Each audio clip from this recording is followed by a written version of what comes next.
It's not too late to change your game plan. You're probably thinking, oh my God, it's July of 2025. The year is halfway done. I cannot achieve my goal. I'm here to tell you that it's not too late to change your game plan. And here's how you can end 2025 strong, both creatively and intentionally. Let's get into it. Love yours. Hey guys, welcome back to my YouTube channel. My name is Uchechi Ihoma. I am a marketing expert, creative business consultant. I run my marketing agency, Contently Curated. And right now I'm chasing my passion of helping other creatives create systems, strategy, and structure to grow and scale their creative business and also their individual lives. That's why we're actually making this video, okay? So let's get in. Okay, so how do you get on track for 2025? If you're feeling like, oh my God, I had such huge goals and now I'm here, I don't know how to, pick up my goals. How do I do that? Now, I want you to take a deep breath and say to yourself, you are actually doing very well. Like you need to clap for yourself. Like you have come this far. You have achieved something. And if you're wondering, oh my God, what have I achieved? I've not done this. I've not done that. I'm going to help you find that by reflecting on the year ahead. So let's do this quick exercise. Let's reflect on the past 6 months, right? How do you remember who you were, first of all, in December of 2024? If you actually have your phone, open your gallery, look at your photos, look at that person that was there. It's not the person that's currently listening to this video. So that means you've actually achieved something, you've done something, you have grown. The last 6 months, something has happened, but it's finding out what exactly has happened and restructuring to align, to realign and move ahead into the rest of the year. So this is what you're going to do, right? Number one, reflect on how your year started. How did 2025 started? What were your high peaks? What were the interesting things you set out to do? What was your mindset? This is why I always like recommend journaling. I always journal and I say please just get a journal, a notepad, or maybe like open your notes and just like write how you feel. Look through those notes and see, how your mindset was at the beginning of the year, right? Now, another thing you also want to look into is your wins and your losses. What are the things you've actually won? And when I say wins and losses, people think that it's until you reach 10,000 followers before you have a win, or you got a new client, or you made X amount of money before you consider it as a win. There are so many, it's for me, something I could say has been a win for me is the fact that this 2025, I have actually been working out more than I did last year. I don't go to the gym. I don't think I can afford a gym subscription right now because there's no gym that's really close to where I stay. So if I'm going to the gym, it's going to be like I'm wasting money going to the gym and, I have to pay for transportation. So I said, you know what, no gym subscription. I save my money and I do gym at home. Now, I used to gym in my living room, but now I am gymming downstairs in my garage with my neighbor. Do you see the do you see the progress? Like now, I'm no longer working out. Like I'm going to tell you, I have this app on my phone. It's called Fit On. I'll probably like tag it somewhere here. Fit On app. My target used to be 3 times a week. Now I'm crushing it. Like I'm going 6 times a week, like working out. And it's just small workouts of like 15 minutes stretch, 30 minutes cardio. Like I'm actually doing those things, and that is a win. Do you see what I'm saying about wins and losses? So reflect. I'll give you a very simple example. Let me quickly like pull up my goal in my notion because there are aspects of your life that you need to consider. So we're talking about your spiritual, we're talking about your emotional and mental well-being, we're talking about your career, we're talking about your finances, talking about your physical health, we're also talking about your relationships and I think your environment. These are like the 7 aspects of the human lives. There are other things that you can add to, and maybe your creativity you can also add that, but I like to put my creativity under my career and business. So look through these aspects of your life. Like, what was it at? Some of you said you want to study your Bible more at the beginning of the year, and it's half into the year. You are actually reading your Bible. Check your U version plan. If you use the U version app, you are opening your Bible more than you usually did last year. But something I've really done for myself this year is I'm in a season of grant application and structuring my business internally for us to scale like proper growth. So it's been all the grant application, business proposal, company profile.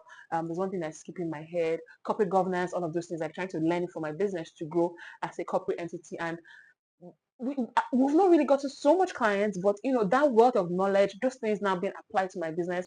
Okay, so as I was saying, like the amount of things we've actually achieved because of the little steps we've done throughout the year has helped us see significant growth in my business. So you want to review your wins and your losses. Like, to be honest, I really know losses in life. I personally have this mindset that it's not losses, it's lessons. You missed out on something or you felt like you lose here or you lost. I don't know. I don't know why I'm mixing that up. But if you're feeling that way, How about you just like quickly change your mindset to, okay, what did I learn from this thing that feels like a loss? Did you get? You see that there are no losses, there are only lessons. Okay, so yeah. So as I was saying, reflect on your year, the previous 6 months, what has worked, what did not work, and be transparent. What changed? What surprised you? What did you do that you surprised yourself? Like look back at your photos, look back at your journals, and kind of like see what you have done that made the difference which way you are right now. Okay, now to the next part of it is recalibrating. So you have reviewed what has happened before, what you have done in the last 6 months. Now it's time to recalibrate. Let's discuss about mental burnout. How are you feeling right now? Do you just have like a quick media check? Are you feeling exhausted? Are you feeling tired? Are you feeling excited, or are you feeling purposeful? For me, I'm feeling really excited for the rest of 2025. Why do I feel so? I just feel like I strongly believe that I've planted a lot of seeds spiritually, financially, like just everywhere in my life, that I can't wait to just like reap the results of it. So how are you feeling? And you don't have to feel the same way. Just ask yourself, how are you really feeling? So now let's also talk about like shifting goals. Your goals you had at the beginning of the year. Yes, I was trying to pull up my goals. Is there something you want to shift? Are there like new priorities? you know, as much as you're no longer the person you were in the past, at January of 2025, have your priorities shifted? Observe it, like what you were doing, is it giving you passion? Like what is your heart yearning to do? You also want to listen to your inner self, because when you're aligned with yourself on the inside, it just helps you to know, what, I'm feeling. And I can say this, you know, very confidently, that at the beginning of the year, I was feeling, maybe last year, I was feeling like, oh, this year we're going to go bam with my business. We're going to do this more, hire more team members. When I got into 2025, I knew, oh wait, this is actually not what I want to do. I want to really like reduce capacity and restructure internally. And I just had to follow my gut. And I'm just thinking, if I'd kept pushing like, oh, you need to do more. You guys scaled up to 7 people last year. Do 14 this year. I will burn out. Do you guys? So are you shifting? Are your goals shifting? Right. So the question here is, are your goals shifting? Are there new opportunities, or are you simply evolving? How can you align your goals with that? Now, what you're going to do for me is you're going to take a notepad and a notepad. So I actually use this planner. I don't know if it's showing. It's from Tassel Planner. Their digital plan. I'm just going to put them here. I think you should get it, and I put it on my Notion.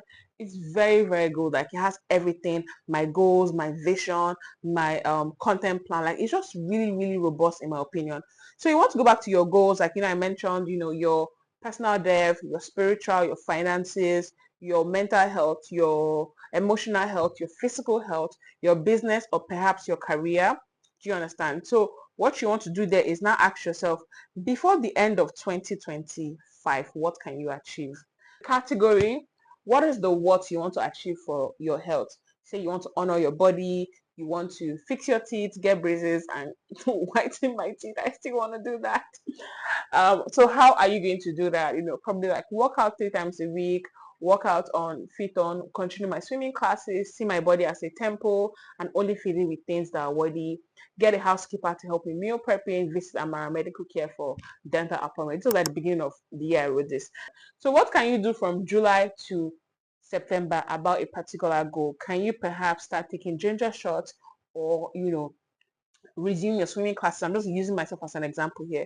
What can you do in Q3? What are you going to focus on? So from that, each from the category of the life, you're able to say this is the what you're doing, then the how, and then what you're going to focus on this Q3 that we're entering. I don't know if that makes sense. I really hope it helps. But I'm just going to put samples of my goal. I hope it's not so exposing and all, but I'm just going to put it there so you can just see how you can align with that and all. So when you have this like Q1, Q3 focus, right? You're then able to pause and look at and say, okay, my goal for this month is to resume swimming classes. This is for me, this is like your health goal, or start tennis classes, right? Why don't you find a tennis? So now what would now be is, I need to find a place to play tennis. I need to get a tennis rack. I need to get a coach. I need to find which days to work and just start. Do you see when you now find that action point? You now see the sub things you need to do and just like follow through with it. Like at the end of the day, you are your biggest mountain. You are the mountain. Once you just decide to say, I'm just going to do this and I'm going to do it. Okay, so I hope you found this really helpful. I just want to quickly put this out for my fellow creatives, that I'm putting this content out for you because I want you to know that as a creative, it's not just about growing online, it's also how you grow as an individual. So please, for the rest of 2025, focus on yourself. Ask yourself, how can I improve myself as an individual? Trust me, if you grow, what I always tell people, for me personally, is as my spiritual life grew, I focused on my spiritual life, and I saw other aspects of my life grow. So what is that part of your life that you feel like, you know what, let me just focus on this part of my life and watch other things fall into place? While all of us can create content and be consistent all the time, there are other things you can be consistent at, okay? Lock in. If in your business you want to ask yourself, how can I realign my offers? Are there products I want to launch? Is there a client I want to reach out to? Is there someone I want to pitch to? Is there something I want to do like for my business or a content series? You can actually see, if you start from now till the end of December to say, you know what, I'm going to post one video per week on my page, you'll be fine. I can guarantee you. If it's just one video, just say this is the thing I'm going to do for the rest of the year till the end of the year to see results. Okay. So please and please don't put pressure on yourself. Take your time. You are doing your best, but please also like be honest with yourself. Be transparent to yourself. You know where you're slacking. You know where you need to pick up the pace, and you know where you need to rest. And I believe that as you are putting out your best efforts, God is working all things out for your good. Everything is aligning for your favor, and I'll see you in my next video. If you found this video helpful, don't forget to like, don't forget to hit the subscribe button, and don't forget to share with a friend who you think will find this video helpful.